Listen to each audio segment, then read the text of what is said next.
রোজা রাখে, আমি আল্লাহ রাব্বুল আলামিনের কাছে আশা রাখি ওই ব্যক্তির পূর্ববর্তী এবং পরবর্তী 1 বছরের গুনাহ আল্লাহ তাআলা maaf করে দিবেন। বলেন সুবহানাল্লাহ।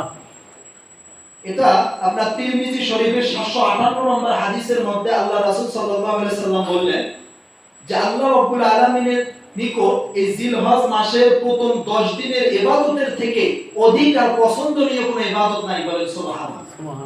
জিলহজ মাসের যে প্রথম যে 10 দিন রয়েছে, এই 10 দিনের যে ইবাদত আপনি নফল ইবাদতগুলো করবেন, এর থেকে পছন্দনীয় ইবাদত আল্লাহ রাব্বুল আলামিনের কাছে আর নাই। কত বড় একটা কথা বলা হয়েছে। এরপর বলা হয়েছে যে এই জিলহজ মাসের যে প্রথম 10 দিন রয়েছে, এই 10 দিনে প্রতিটি দিন যদি কোনো ব্যক্তি একটি করে রোজা রাখে, ওই একটি রোজার বদলে আল্লাহ রাব্বুল আলামিন তাকে 1 বছর রোজা থাকার মতো সওয়াব দান করবে। বলেন সুবহানাল্লাহ।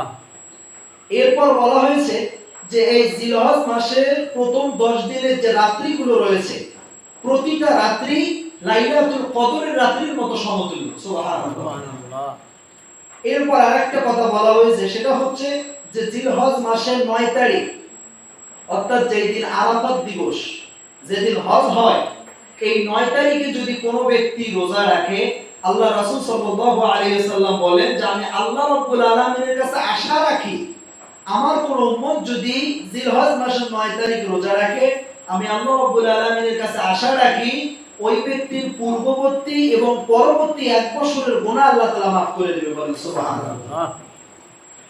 এইজন্য আপনারা এই জিলহজ মাসের মর্যাদাটাও একটু রাখার চেষ্টা করবেন। বিশেষ করে সামনের শুক্রবার ফজরের নামাজের পর থেকে আপনারা তাকবীরে তাশরিফ পড়বেন। আল্লাহু আকবার, আল্লাহু আকবার, লা ইলাহা ইল্লাল্লাহু, আল্লাহু আকবার, আল্লাহু আকবার, ওয়ালিল্লাহিল হামদ। পুরুষরা উচ্চ স্বরে এবং মহিলা যারা আছেন নিম্ন স্বরে। প্রতি ফরজ নামাজের পর এই তাকবীরটা দিতে হবে। এটা আপনার আমার জন্য ওয়াজিব। যদি আপনারা ছেড়ে ফেলেন, ইচ্ছাকৃতভাবে এই তাকবীরটা না পড়েন, তাহলে অবশ্যই আপনারা গুনাহগার হবেন। যেহেতু শুক্রবার আমি জুমার নামাজের সময় আসব, ফজরের সময় একবার পড়তে হবে, এইজন্য আমি বিষয়টা জানিয়ে দিলাম। আপনারা শুক্রবার ফজরের নামাজ পড়ার পরে এই তাকবীরটা